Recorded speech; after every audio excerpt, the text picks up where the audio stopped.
It is exactly 8 p.m. on our studio clock and it's news hour on Spectrum Television. Making headlines tonight, September 3, 2021. The decision has been made by the Minister of Sport and Physical Education, Narcisse Mwele Kombi, that the foreign press, notably the Malawian press, adversary country of the Indomitable Lions in tonight's encounter at the Olembe Stadium. This in the correspondence to the Minister of Communication. Our reporter Mire Siabje will be shining the light on that story. Plus, Union de la Presse Francophone has today in Douala installed its president in the person of Dipita Tongo. The stories in full and more will be yours in a moment.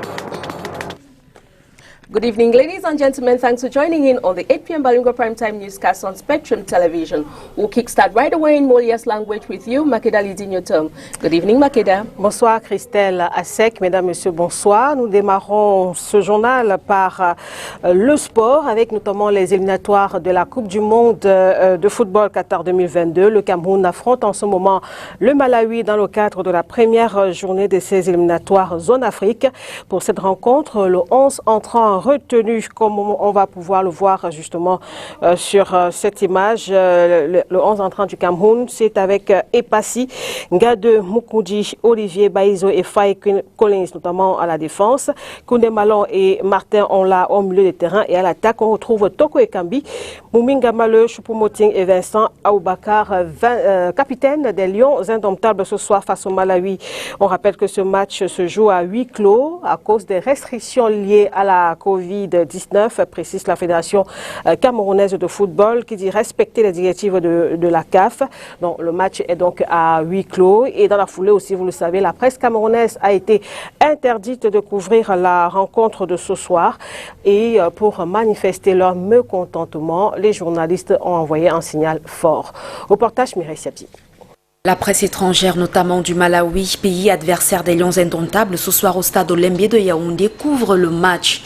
C'est la décision qui ressort du contenu d'une lettre du ministre des Sports et de l'Éducation physique, Narcisse Mwele Kombi, adressée à son homologue de la communication, René Emmanuel Sadi. Le ministre des Sports demandait en effet au ministre de la Communication de prendre toutes les dispositions afin que les journalistes étrangers pressentis soient accrédités pour le match Cameroun-Mali. Une décision qui suscite davantage le courroux des journalistes sportifs camerounais de la presse privée, à qui, la veille, le ministre des Sports et la FECAFOOT ont signifié l'interdiction de couvrir le 10 matchs.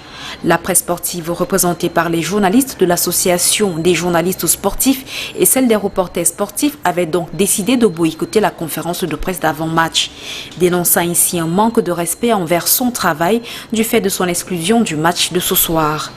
Ils en ont profité, ces journalistes, pour tacler la CAF dans un communiqué rendu public. Pour ces hommes de médias, priver les journalistes d'un match, c'est priver toute la nation de ce moment de communication avec son équipe. C'est du jamais vu dans le monde du sport, décrit certains. Cependant, la dernière sortie du directeur de la communication de la Confédération africaine de football dans cette affaire vient renforcer la position de ceux qui estiment que cette décision n'émane que des autorités camerounaises. Dans sa mise au point, Alex Yewe, directeur de la communication de la CAF, a indiqué que le protocole Covid-19 de la CAF est très clair en la matière. Après, c'est chaque État qui est responsable de sa réglementation sanitaire, raison pour laquelle d'un match à l'autre, les schémas varient. Quand un pays veut autoriser la couverture médiatique, rajoute-t-il, il peut s'appuyer sur les détails opérationnels du protocole clair de la CAF. Plusieurs pays ont déjà eu la même posture que le Cameroun. En Algérie, au Maroc par exemple, une affirmation qui sonne comme un désaveu aux autorités sportives camerounaises qui, lors de la conférence de presse d'avant-match, ont informé les professionnels de la presse, notamment ceux du privé, que l'instance du football africain a décidé que la rencontre se joue sans ces derniers. On parle d'autre chose à présent. Près de 250 officiers stagiaires de la gendarmerie nationale, dont 5 venus de la République centrafricaine, viennent d'achever leur stage d'application. Il s'agit du 43e stage qui s'est déroulé du 16 janvier au 3 septembre 2021 au Centre de perfectionnement des techniques de maintien de l'ordre à Hawaï. Mireille Siabzié, une fois de plus. Du 16 janvier au 3 septembre, soit 8 mois, c'est le temps qui a duré le stage d'application des officiers de la gendarmerie nationale au centre de perfectionnement aux techniques de maintien de l'ordre à Hawaï. Étaient concernés 237 officiers stagiaires de la gendarmerie, dont 232 de nationalité camerounaise et 5 de la République centrafricaine, 195 hommes et 42 femmes. 3 grandes parties ont sanctionné la dite formation. La théorie appuyée par 4 modules, la pratique et la partie évaluation. La mission assignée au CECIC au début de la formation était de former de nouveaux officiers stagiaires des connaissances théoriques et pratiques dans le domaine de la gestion de l'ordre public, de la police judiciaire et des techniques spécifiques à la gendarmerie nationale.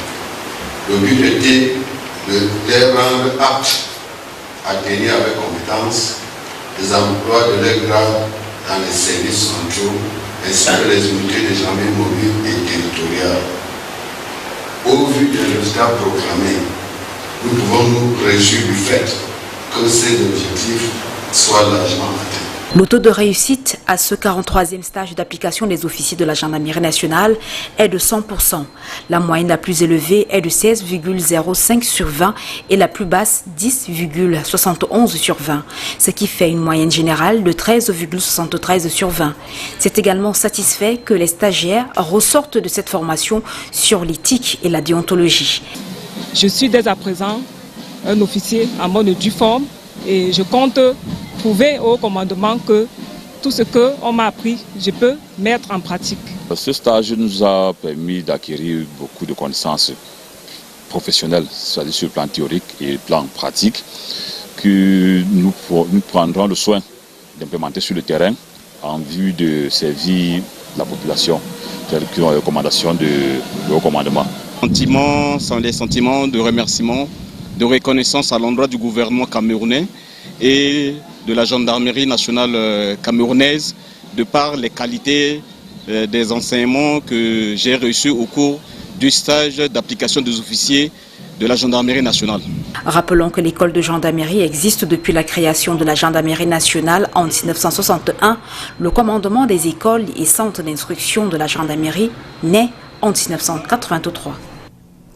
As announced earlier on in our headlines, Pressman Dibita Tongo has once again been installed today as the president of the Union de la Presse Francophone in Douala. Oni Ladonet was part of this installation and put together the following report.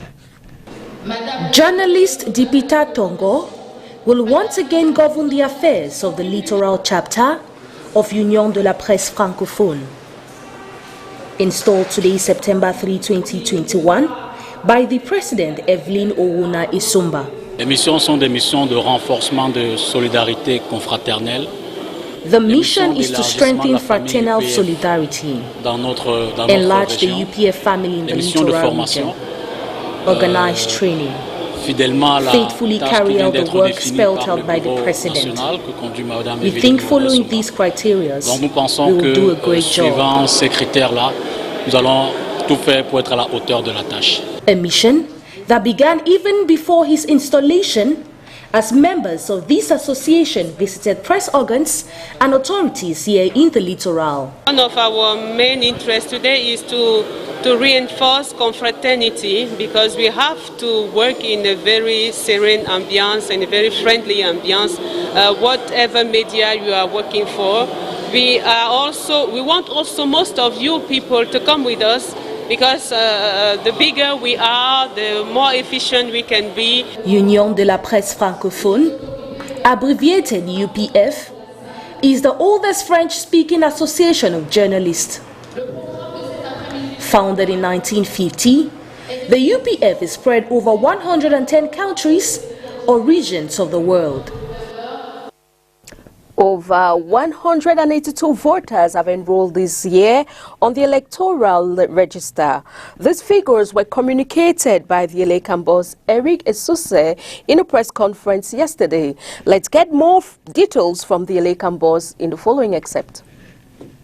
At the conclusion of operation related of registration of electoral register of this year, we effectively enrolled 182,913 citizens, which include 116,631 men representing 65.79%. 66,282 women representing 34.21%. 131,778 youth who represent 72.04%. 187 persons with disabilities representing 0.09%. The number of citizens enrolled on electoral registers pending cleanup is now 7,058,122 and include 3,761,159 men representing 53.28%. 3,296,663 women representing 46.71%. 2,377,674 youth who represent 37.94%. I must specify that we enrolled 167,836 more citizens as compared to 2020 revision exercise, which represents an increase of 91.70%. Thanks to an easing of the COVID-19 stranglehold, which enabled our branches to send teams on the field, obviously in strict respect of preventive measures. Apart from registration on electoral register, we also distributed voter cards. For that reason, we are calling on electoral yet to collect their cards to go and do so at the county branches of Elections Cameroun. Éducation à présent, dans le cadre de notre série consacrée aux préparatifs de la prochaine rentrée scolaire au Cameroun. On s'intéresse ce soir à ce qui se passe notamment au sein des établissements scolaires. Là-bas, les travaux sont en cours, et les enseignants préparent déjà les cours ou alors les leçons à dispenser au cours de la prochaine année scolaire. Seulement, les inscriptions se font timidement, d'après le constat fait par notre reporter Inès Pangon. En attendant le 6 septembre prochain, les petits plats sont mis dans les grands dans cette école située dans le 5e arrondissement de Douala. Les peintures et certaines infrastructures ont été refaites. La rentrée du personnel administratif a eu lieu ce 30 août 2021 et ce personnel s'occupe à la préparation des différentes leçons à dispenser au cours de cette année scolaire 2021-2022. Nous avons organisé des séminaires concernant les enseignants. Nous avons organisé des petits séminaires puisque la rentrée du personnel a eu lieu le lundi. Nous organisons des petits séminaires et en plus, nous avons des parents que nous recevons et essayons de résoudre certains problèmes des parents. Concernant les inscriptions, elles se font par virement bancaire. Les parents viennent alors dans l'enceinte de cette école pour présenter les reçus des versements et poser quelques doléances. Les parents parlent plus de la crise, quoi. Ils disent qu'il n'y a pas d'argent dehors. Il n'y a pas d'argent et que le dehors est dur. Ceux même qui parviennent à inscrire les enfants ayant des listes de fournitures, ils arrivent au marché, ils ne trouvent pas certains manuels scolaires. Oui. C'est également à l'établissement que sont retirées les listes de fournitures scolaires ainsi que le règlement intérieur du dit complexe scolaire, primaire et maternel. And now we talk health. Cameroon has received over 150 new doses of the AstraZeneca vaccine to support its third vaccination process, as over 400,000 doses expired in August, as a vast number of the population refused to be vaccinated. Let's get more insights in the following report. Cameroon will soon enter a third COVID vaccination phase as 198,400 doses of AstraZeneca vaccines will soon be available, as stated by the expanded program on immunization in a press release. Prior to this, about 488,000 doses of vaccines against the COVID-19 expired and had to be destroyed. The EPI threw the blame on fake news and poor communication as to why a huge number of persons shunned the vaccination process. Clearing the air on the soon-to-arrive vaccine, a situation report states that 420,225 doses had already been administered as of the 1st of September. According to statistics communicated by the EPI, the vaccination coverage rate is 13.7% amongst health personnel, 1.2% on the elderly, and 3.6% for those cohabiting. Thus, Cameroon is made up of 80% of people who will not suffer severely from the disease, and thus vaccination towards the most vulnerable is necessary. This is a third intensive vaccination campaign, as the vaccines have a durability between 4 months to 2 years. Still in alignment with the COVID-19, the Kribi Deep Port has an improvement notably of plus 26%, exports at 3.6%, and transit shipment, which recorded the highest increase at plus 52%. The statistician at the operations department of the port of Kribi says the downward trend is nevertheless an improvement, especially in terms of domestic products of 26% and domestic exports at 3.6%, and shipments, which recorded the highest increase. Thus, a plus for a post-COVID recovery. Santé, toujours lutte contre le VIH-Sida. Le combat continue au Cameroun. Selon les récents chiffres, le taux de prévalence du VIH serait de 2,7% auprès de la population âgée notamment de 15 à 49 ans. Par ailleurs, sur 5 nouvelles infections, 4 surviennent chez les femmes âgées entre 15 et 64 ans. Reportage Mireille Siabzi à Yaoundé. Selon le Comité national de lutte contre le sida, près de 1,6 million de tests pour le VIH ont été réalisés pour 41,864 tests positifs, soit un taux de séropositivité de 2,65% contre 3,1% en 2020 pour environ 1 500 000 tests réalisés, dont plus de 37 000 positifs. Le taux de retrait des résultats des tests effectués se hisse à 99,80%. Le Comité national de lutte contre le sida précise que les taux de séropositivité les plus élevés sont dans les régions du Sud, 5,9%, l'Est, 3,35%, l'Adamawa, 3,32% et le Centre, 3,30%. Au premier semestre 2021, l'indice national du VIH est de 2,7% de la population âgée de 15 à 49 ans. 4 nouvelles infections sur 5 surviennent chez les femmes âgées de 15 à 64 ans. Cependant, le Cameroun a mis en œuvre un ensemble d'initiatives qui ont permis de réduire considérablement l'impact de la maladie au sein de la population. Nous poursuivons nos efforts dans le cadre de la lutte contre le VIH-Sida. Nous avons quand même des améliorations parce que si nous partons d'un taux de prévalence de 5,6 dans l'ensemble, n'est-ce pas ? En 2004, nous sommes aujourd'hui à 2,7%. Ça veut dire que nous faisons des efforts de maîtrise, n'est-ce pas, de cette maladie. Malgré les résultats encourageants, de nombreux défis restent à relever, indique le ministre de la Santé publique. Nous avons constaté que la jeune fille entre 15 et 24 ans est 9 fois contaminée, infectée que le jeune garçon. Et donc, nous avons instruit que des stratégies soient trouvées afin de baisser ce taux de prévalence dans ce milieu-là.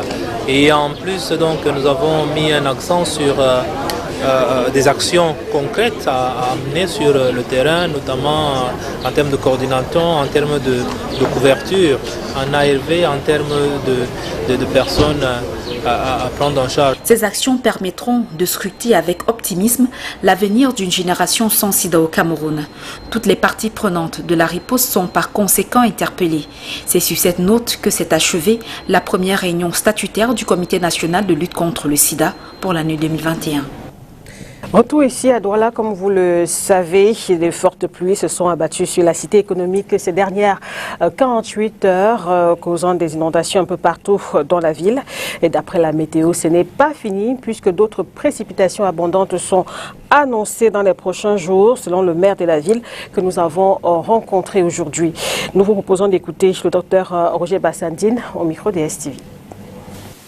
Alors, la situation nous semble revenir à normal. Nous avons effectivement vécu un épisode très pluvieux. La météo, les prévisions météorologiques que nous recevons régulièrement nous font savoir que cet épisode n'est pas tout à fait terminé, qu'il pourrait encore y avoir d'autres précipitations.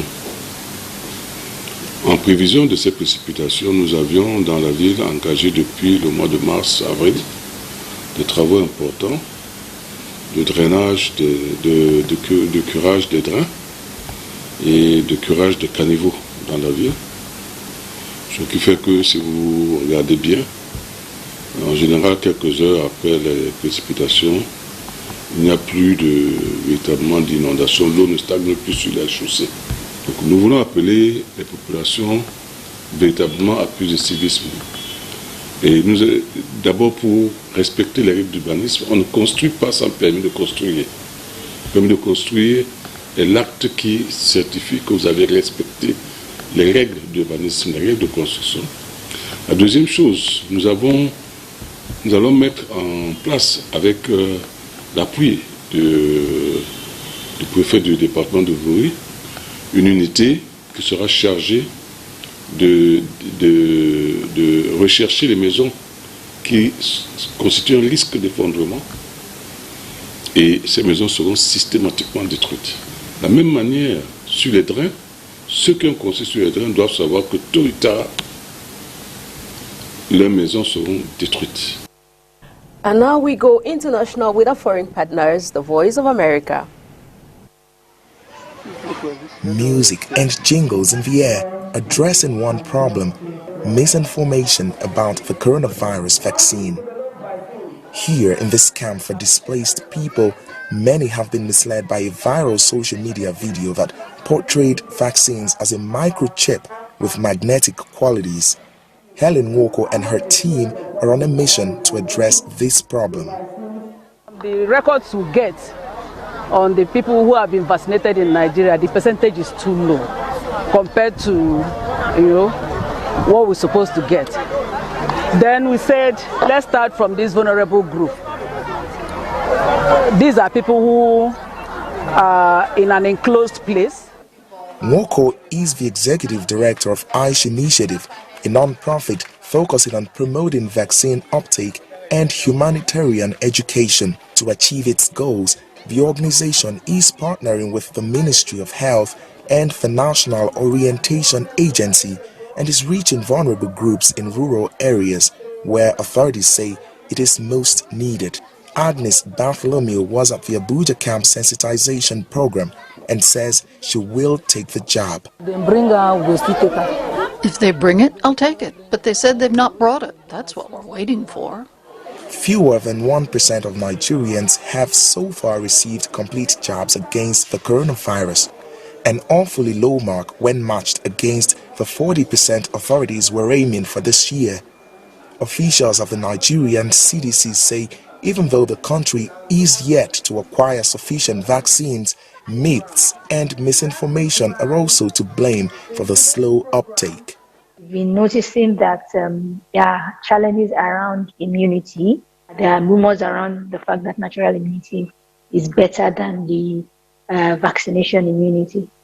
And then there are also challenges around what the vaccine does when it gets to the body.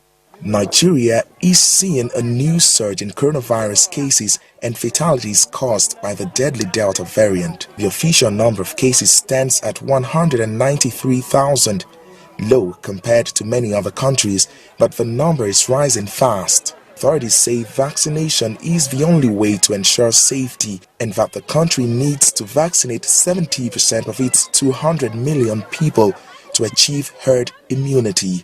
Timothy Obiezu for VOA News, Abuja, Nigeria.